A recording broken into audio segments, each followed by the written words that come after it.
Salut à tous, j'espère que vous allez bien. On se retrouve pour la review de SmackDown du 12 mai 2023 et on commence directement avec du coup le premier round du tournoi du côté de SmackDown. Donc on avait le premier triple threat match entre Edge, Rey Mysterio et AJ Styles. C'était un match sensationnel. Je vous conseille d'aller voir ce match-là.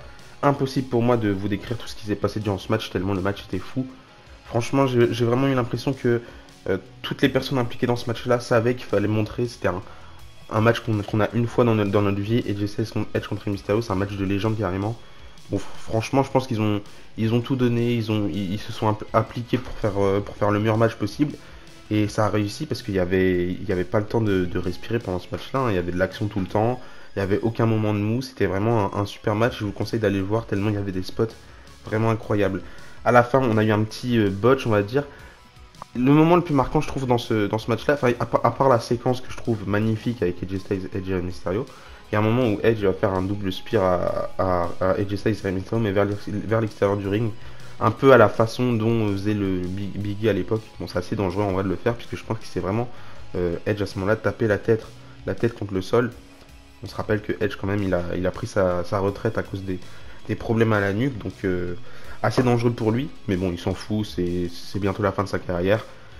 On a eu un spot incroyable, et à la fin, à un moment donné, on avait Rey Mysterio qui était sur la troisième corde, enfin il faisait un springboard il me semble, et à ce moment-là, il me semble que Edge devait faire un spear, sauf qu'à ce moment-là, ils ont botché, ils ont pas eu le temps de le faire, et AJ Styles a enchaîné directement avec son Phenomenal Forearm sur Edge pour remporter le match. Assez choquant en vrai cette victoire de AJ Styles, mais pas surpris plus que ça. En vrai, je suis agréablement surpris par la victoire d'AJ Styles. Ça veut tout dire, hein. La WWE fait confiance à AJ Styles.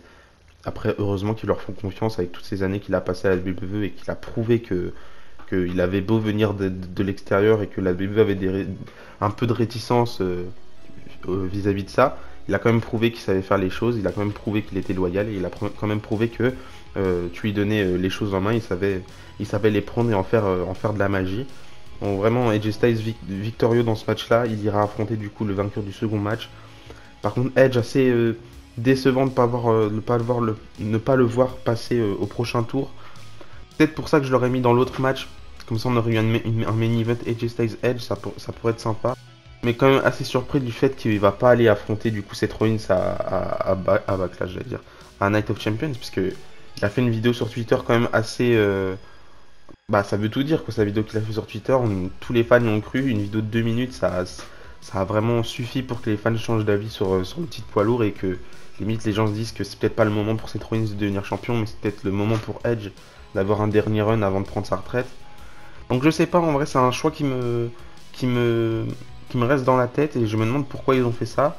Je me demande s'il y a vraiment un truc derrière tout ça, s'ils avaient vraiment pas l'intention de donner un dernier titre à Edge, si vraiment il y a un truc qui est derrière. Hein. Faut pas oublier aussi que Edge il pourrait partir pour aller à la Elite Wrestling, rejoindre Christian. Personnellement c'est ce que je pense qui va se passer. Et là encore plus, vu qu'il n'est pas dans un programme intéressant pour le titre, je me dis que c'est encore plus probable. J'espère pas en vrai personnellement. Ça m'énerve un petit peu quand les personnes prennent leur retraite à la WWE et qui décident de refaire un dernier match en dehors. Enfin c'est libre à eux, mais bon. T'as l'impression qu'il y a un truc qui a envie de se terminer, qui se termine pas, et finalement ça se termine d'une manière assez nulle. Je prends l'exemple de Ric Flair par exemple. Il prend sa retraite à WrestleMania 24. Ensuite, il va faire plusieurs matchs en dehors de la WWE. T'as pas l'impression que ça se termine correctement. T'as pas l'impression que, enfin, t'as l'impression que le moment que t'as vécu, où c'est la fin de la carrière de la personne en question, t'as l'impression que tout est gâché et que l'émotion que t'avais durant ce moment-là, elle n'existe réellement plus. Enfin bref, c'est pas le sujet. J'espère qu'ils vont pas rater ça avec Edge et que Edge va savoir s'arrêter au bon moment, parce que même s'il dit qu'il lui reste une année en pleine forme, faut pas non plus abuser, surtout avec Wrestling. C'est pas la même sécurité on va dire que la WWE où là à Elite Wrestling t'es plus libre de te faire mal qu'à la WWE. Enfin bref, encore une fois c'est pas le sujet. Victoire des Styles et je suis content qu'il passe au prochain tour, il mérite amplement. Ensuite on a eu directement le deuxième tour du tournoi, enfin le premier tour du tournoi mais pour le deuxième match le deuxième triple threat match de SmackDown, on a enchaîné directement. Sheamus contre Bobby Lashley contre Austin Theory, là aussi c'était un super match, un petit peu moins bien que le premier. Victoire de Bobby Lashley qui va faire le pin sur Austin Theory. En plus à la fin il va être ouvert je sais pas, mais en tout cas il va saigner du crâne. À la WWE ces dernières semaines on voit vraiment que du sang, c'est ouf. Surtout que la WWE c'est plus trop dans cette dynamique là qui veulent se projeter, le sang etc. Surtout Triple H, on connaît son avis par rapport à ça. Lui, personnellement, il trouve qu'il n'y a pas réellement besoin de sang pour faire fonctionner le catch. Moi, je suis du même avis que lui, mais bon, là, on a vraiment beaucoup de sang cette semaine. Et c'est assez bizarre de voir ça à la WWE. En limite, on a eu plus de sang à la WWE cette semaine qu'à la Elite Wrestling. Enfin bref, victoire de Bobby Lashley qui va faire le tomber sur Austin Theory encore une fois. Surprenant, pas réellement. Je pensais aussi que Bobby Lashley allait remporter ce match-là. Par contre, tomber sur Austin Theory, je me demande pourquoi ils ont fait ça. Ils auraient pu faire il aurait pu faire le tomber sur Sheamus. Mais après, moi, ça me dérange pas. En vrai, Austin Theory, j'ai l'impression qu'il y a un truc qui est cassé. J'y étais moi aussi dans le train de Austin Theory, le futur de la WWE, etc. Le prochain John Cena, j'étais dans le train, clairement. Mais là, il y a un truc qui va pas, il y a un truc que j'arrive pas à ressentir et c'est un peu dommage parce que c'est un gros projet quand même Austin Theory. Mais je sais pas, en vrai. J'ai quand même hâte de voir ce qu'ils vont faire par la suite avec lui, avec déjà son titre des États-Unis. Mais j'ai l'impression que tu lui mets un Grayson Waller face à lui, c'est terminé pour Austin Theory, hein, c'est la fin pour lui. Enfin bref, victoire de Bobby Lashley, et du coup ils s'affronteront AJ Styles et Bobby Lashley dans le main event de ce SmackDown là pour déterminer qui ira affronter Seth Rollins à Night of Champions. J'allais encore une fois dire Backlash. D'ailleurs, en parlant de Grayson Waller, ensuite il était en backstage avec Adam Pearce dans la première apparition pour lui du côté de SmackDown. Il avait déjà apparu à Raw à l'époque, mais bon. D'ailleurs, c'était pour une feud contre AJ Styles. Et du coup, il va négocier avec Adam Pearce pour avoir un épisode de Waller Effect. Du coup, c'est son talk show à la WWE, enfin, qu'il faisait du côté d'NXT. Et du coup, son invité pour le Waller Effect de la semaine prochaine sera le gagnant entre AJ Styles et Bobby Lashley. Donc c'est intéressant. Et je trouve ça sympa qu'ils le mettent directement en avant. Je pense qu'il y a un truc clairement à faire avec Grayson Waller. Et quand la WWE va voir son talent au micro, enfin, les personnes qui s'occupent du main roster, j'imagine que les personnes qui s'occupent du main roster regardent aussi NXT. Hein. Je pense pas qu'ils sont aussi teubés que ça à pas regarder le produit qu'ils produisent. Ce serait un peu vraiment bête, surtout qu'ils sont en train de créer les futurs talents pour le main roster. Donc t'imagines, ils regardent pas leurs produits. Ce serait vraiment, vraiment débile. Mais je pense que quand ils vont réellement voir le talent de Grayson Waller qu'il peut apporter, et surtout dans le main roster, je pense que là il va se passer quelque chose et ça pourrait être sympa. Ensuite, on a eu le fameux match entre Cameron Grimes et Baron Corbin, les débuts de Cameron Grimes du coup à la WWE, j'allais dire, dans le main roster. On l'attendait vraiment ses débuts, ça faisait presque un an quasiment qu'il n'était plus apparu à l'écran. Donc là, match entre Baron Corbin et Cameron Grimes, au début du match, enfin avant que le match commence, Baron Corbin il annonce que le match va durer de moins de 2 minutes parce qu'il va battre Cameron Grimes. Finalement, la cloche sonne, Kevin de Cameron Grimes sur Baron Corbin, 1, 2, 3, fini, en moins de 5 secondes, enfin un peu plus de 5 secondes, mais victoire très rapide de Cameron Grimes sur Baron Corbin. Donc vraiment, franchement, des gros débuts pour lui, et c'est super de le voir remporter ce match-là aussi rapidement. Bon, après, il faut se rappeler aussi qu'Alia, elle avait battu Natalia aussi dans ses débuts assez rapidement, en 3 secondes, je sais plus trop combien. Mais bon, c'est pas la même chose, Alia, elle a vraiment pas le talent de Cameron Grimes, on va pas se mentir. Et j'espère que ça va continuer par la suite. Enfin, après, c'est pas la même personne qu'aussi au contrôle créatif de la WWE depuis Alia. Mais je pense qu'on peut vraiment avoir un truc bien avec Cameron Grimes. Au moins avoir un bon challenger solide du côté de la mid-card. Je le vois pas non plus aller plus loin que ça, aller pour challenger Roman Reigns, etc. Mais je pense qu'il peut vraiment se passer un truc super sympa autour de Cameron Grimes dans le main roster. Et ça fait plaisir de le voir remporter ce match-là face à Baron Corbin aussi rapidement. Même si ça fait un petit peu chier pour Baron Corbin. J'espère qu'ils vont vraiment mettre en place le retour du Lone Wolf. Peut-être mettre Baron Corbin en congé pendant quelques mois, histoire de faire pousser ses cheveux, même si je pense que ça prendra plus que quelques mois. Ça prendra même plus d'un an. Enfin bref. Ensuite, Roman Reigns a fait son retour depuis WrestleMania. Il avait plus fait, enfin depuis l'Euro Aftermania, il avait plus fait d'apparition Roman Reigns. Et ça m'a pas fait quelque chose de plus de le voir. Hein. Franchement, j'étais bien sans lui. Ça fait chier de pas le voir parce qu'il est champion. Mais je m'en passerai en vrai d'une apparition de Roman Reigns. Il fait son entrée avec la Bloodline au complète. Ça fait longtemps qu'on les a pas vus tous au complet. Et Roman Reigns, du coup, il va être questionné par tout ce qui s'est passé. Il va repenser au problème Kevin Owens et Sami Zayn. Et il va se rappeler que finalement, le problème, c'est pas Kevin Owens et Sami Zayn, mais c'est ses frères. C'est Jimmy et Jey Uso. Enfin, c'est ses frères, c'est ses cousins. Parce que les Usos, ils ont quand même perdu le main event de WrestleMania, de la nuit 1. Ensuite, ils ont eu un rematch. Ils n'ont pas réussi à récupérer les titres. Et en plus, ils ont dédié ce match-là à Roman Reigns. Ils ont perdu. Quelle honte pour le Tribal Chief quand même. Merde. Et du coup, vraiment, il est vraiment contrarié par rapport à ça, Roman Reigns. Et il demande des excuses aux Usos. Sauf que les Usos, ils vont pas parler. Donc là, à ce moment-là, Roman Reigns va perdre patient. Il va pousser Jimmy Uso. Et là, à ce moment-là, Jey Uso va prendre la parole pour dire qu'il s'excuse. Qu'il leur faudra plus qu'un seul match pour récupérer les titres. Ensuite, Roman Reigns va dire ouais, effectivement, les titres vont nous revenir à la Bloodline. Et là, Paul Heyman va prendre la parole pour dire que Roman Reigns a un plan par rapport à ça. puisqu'à Night of Champions, Kevin Owens et Sami Zayn perdront les titres par équipe face à Solo Sikoa et Roman Reigns. Le match est officiel, je sais pas d'où ils sortent ce match là. Visiblement, quand Roman Reigns demande un match, Roman Reigns reçoit directement, il n'a pas besoin de remporter une opportunité ou quoi que ce soit. C'est Roman Reigns, voyons, donc il demande ce match par équipe. Kevin Owens et Sami Zayn n'ont pas le choix d'accepter. Ils vont défendre leur titre Night of Champions. Assez bizarre en vrai comme construction de faire de se tourner autour des titres par équipe. On dirait que c'est vraiment un truc important pour Roman Reigns, le fait de vouloir ces titres par équipe là dans la Bloodline. Je pense pas réellement que ce soit un truc important pour lui, mais je pense surtout que ça veut dire que vraiment il a quelque chose contre les Usos et c'est ça qui est intéressant dans la profondeur du personnage, c'est que même s'il est contrarié par rapport aux Usos qui dédient leur match et finalement ils perdent, donc finalement c'est pas digne de la Bloodline. Je pense surtout que Roman Reigns dans son personnage il a vraiment quelque chose, enfin il a vraiment l'envie de nuire les personnes qui sont autour de lui, il a envie de s'en servir clairement. C'est pas Roman Reigns qui a le bon rôle dans la Bloodline et c'est ça qui est intéressant dans la profondeur encore une fois. Mais bon, je trouve que la Bloodline, la feud, depuis que Sami Zayn n'est plus là et depuis WrestleMania, ça tire un peu en longueur. On s'en fout un petit peu en vrai de ce qui se passe.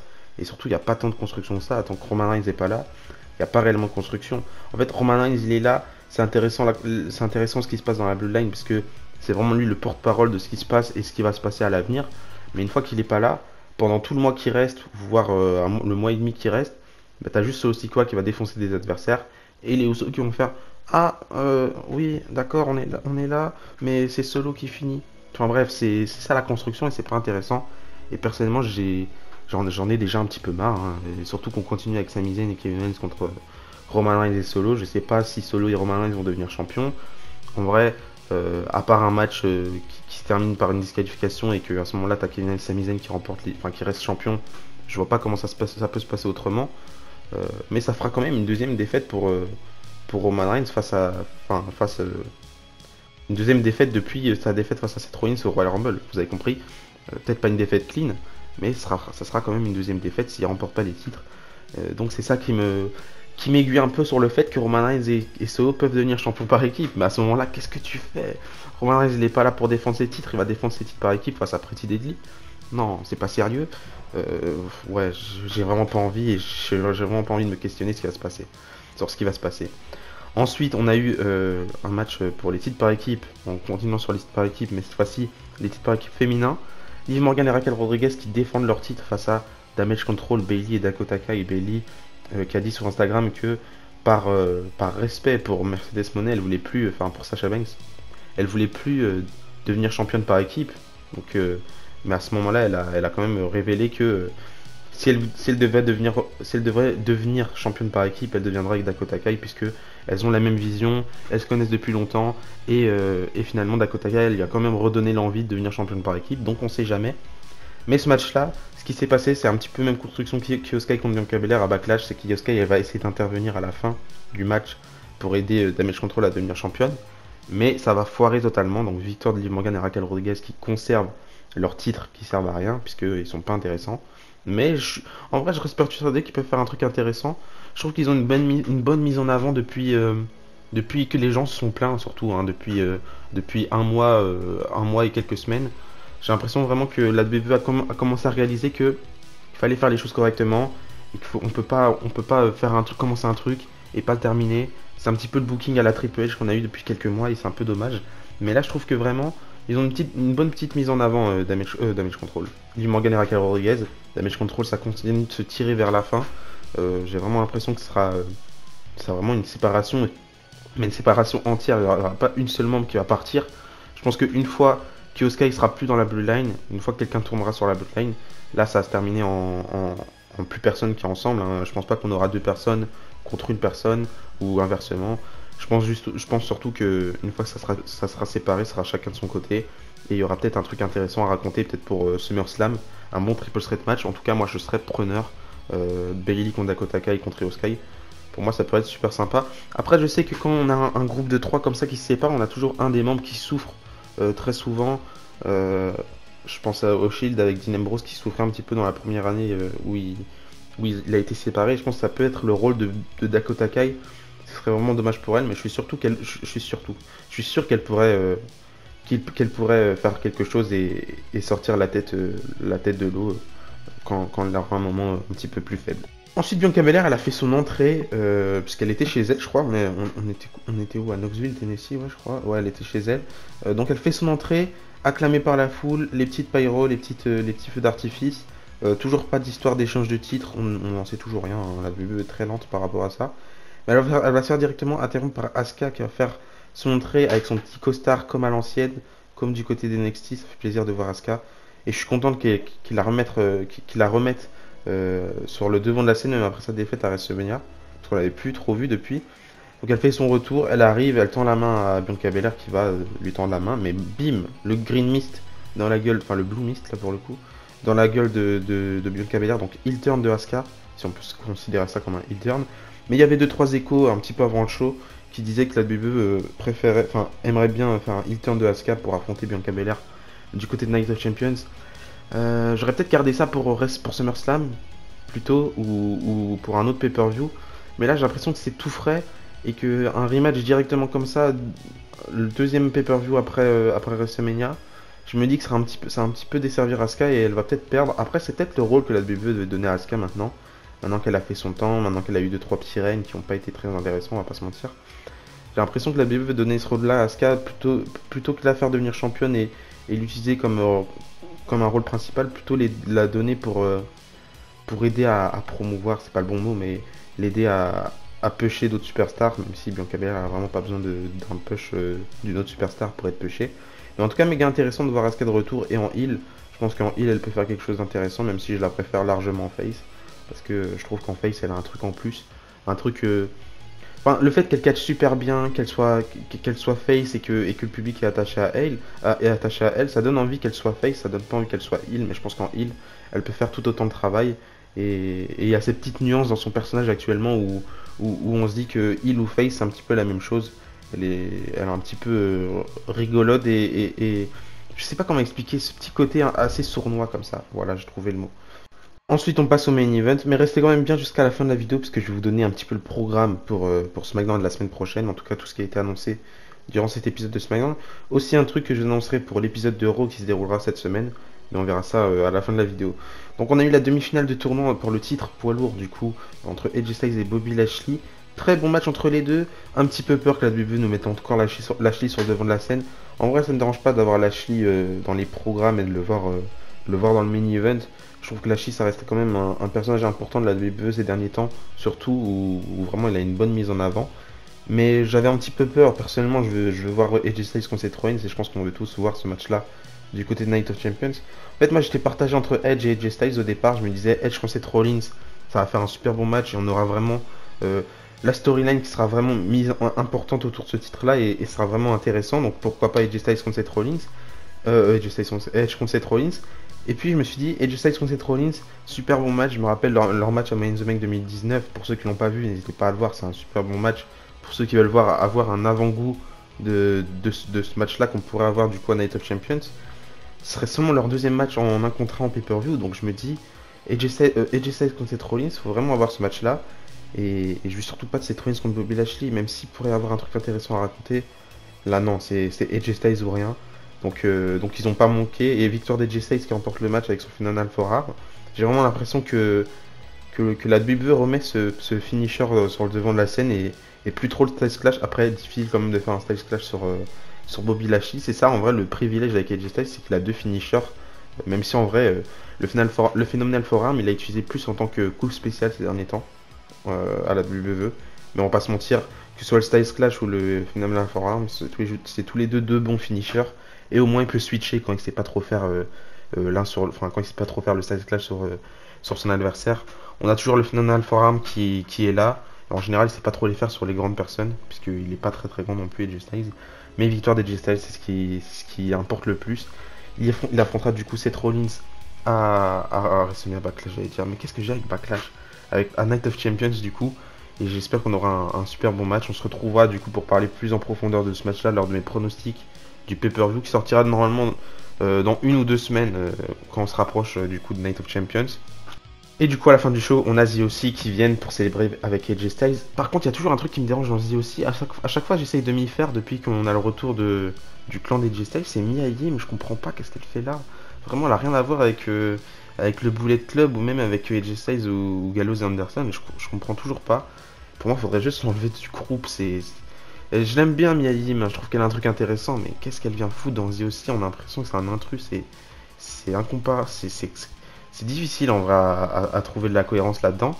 Mais j'ai plus l'impression que la WWE ces derniers temps, par rapport aux factions qu'ils mettent en avant, ils mettent toujours une fille dans n'importe quelle faction qu'ils ont. Peut-être qu'ils ont un truc par rapport, ils ont envie de faire un truc par rapport à ça, ou je sais pas. Mais je comprends pas, Mia Yim, qu'est-ce que tu viens faire là dans The aussi? C'est pas croyable. Enfin bref, du coup, le programme la semaine prochaine pour SmackDown, premièrement, du coup, on aura un face-à-face entre Roman Reigns et Sikoa et Kevin Owens et Sami Zayn. Contrairement à la feud entre Cody Rhodes et Roman Reigns, là personnellement j'ai envie qu'il y ait un affrontement entre les deux équipes avant que le match commence, du coup quelques semaines avant le show. J'espère qu'on aura un peu de baston histoire d'avoir un petit peu plus de piment dans cette rivalité et que la construction avance un petit peu plus vite, un petit peu plus vite avec un peu plus d'intensité. Surtout qu'on n'a pas énormément de semaines pour construire cette feud là, même si c'est déjà construit depuis un petit temps.